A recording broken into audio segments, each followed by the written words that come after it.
Maddie from Madalynne Intimates here, and in today's video series we are going to be sewing the new Madalynne Simplicity pattern, the 9779 corset inspired is a key word, dress. It is a long dress as well as a short dress.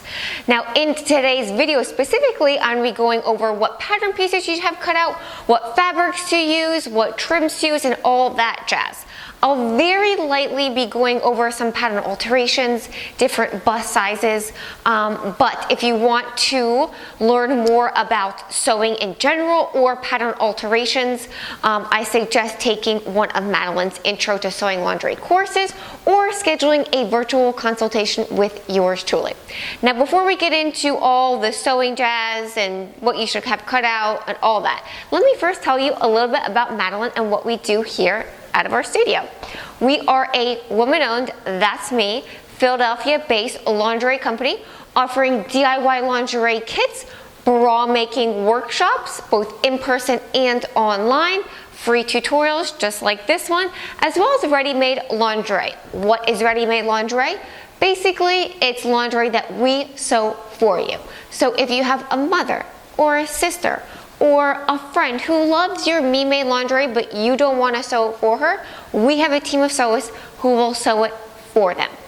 Alright, so now let's get into fabrics, what pattern pieces you should have cut out, and what trims and notions you should also get when making the 9779.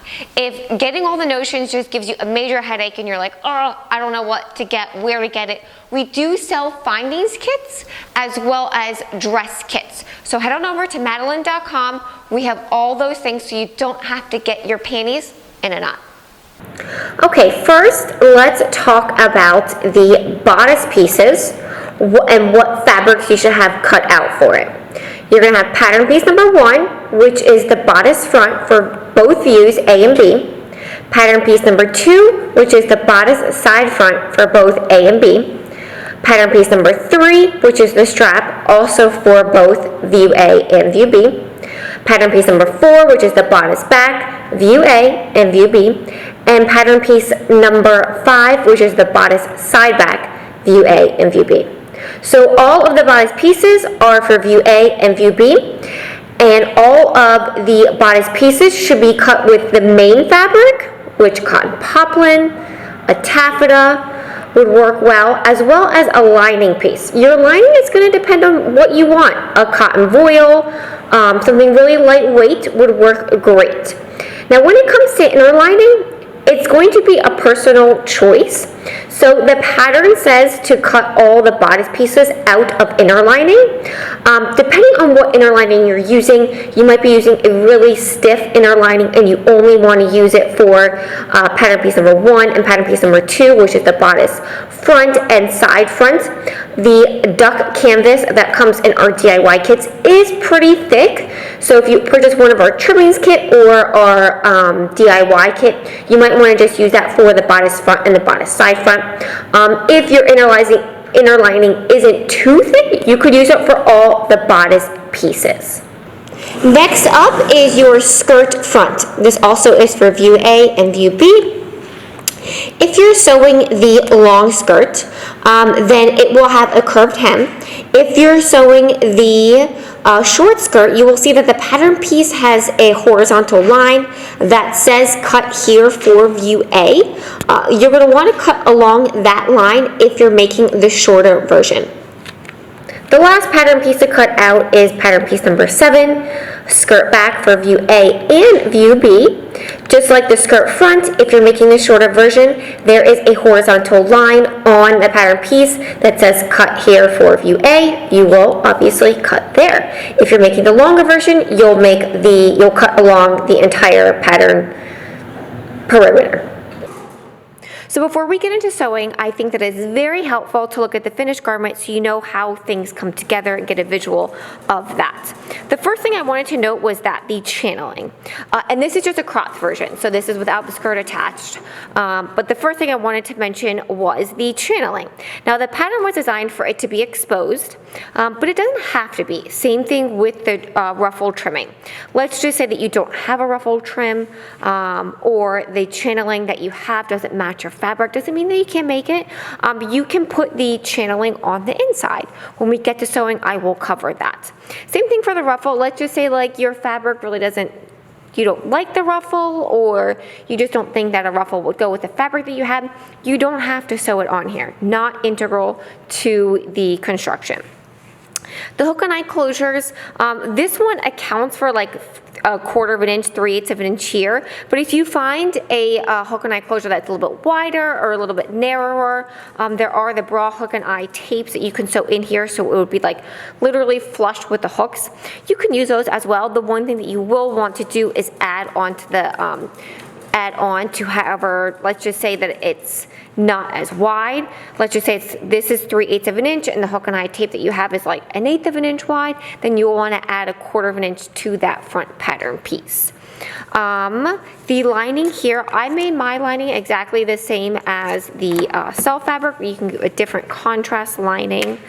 The bodice of the 9779 is drafted for, I would say, like an A to like an E F cup. That's US sizing. We've had people in it that are A cups, B cups, C cups, all the way up to about an EF cup.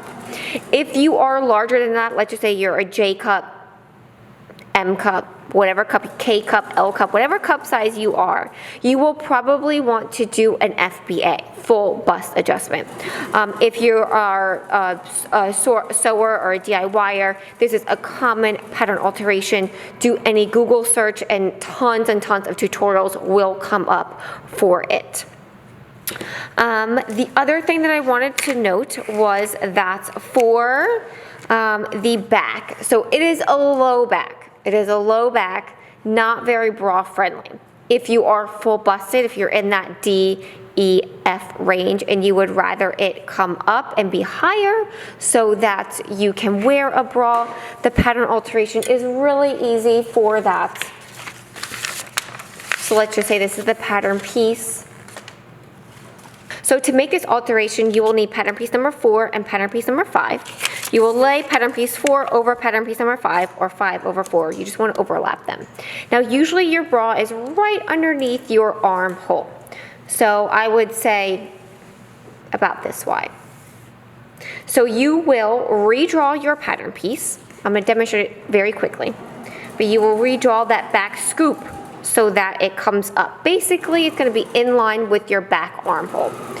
If you wear a bra that's higher up or like a racer back, you'll have to make other adjustments for that. But generally speaking, if you're wearing a regular T-back bra, you will want to raise that back so that it is aligned with the back armhole.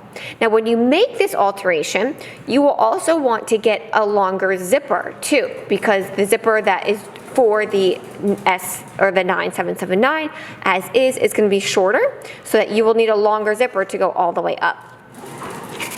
Okay, so now let's go over the trimmings that you will need.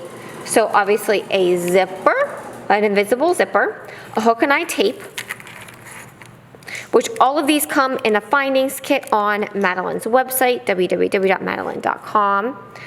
You will need boning to go inside the channeling, which I don't have a channeling here right now, but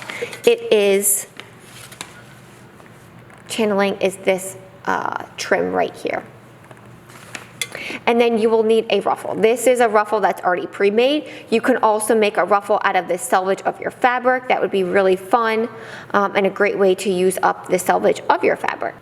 And then one tip that I wanted to give before we get into the next video is that this is a separate 9779 that I cut out. But when you have your main fabric and your interlining fabric, one tip that I have is that I block fused the main fabric and the interlining, which is duck canvas, together using Otis 505 spray adhesive. This is like my favorite tool, Otis 505 spray adhesive. So when I was cutting, I cut a layer of the main fabric, cut a layer of the lining fabric, cut a layer of the inner lining, and then I sprayed the wrong side of the main fabric and the inner lining together, and then now I just treat it as one going forwards. Makes it really easy, sewing really easy, and so that layers aren't shifting all over the place.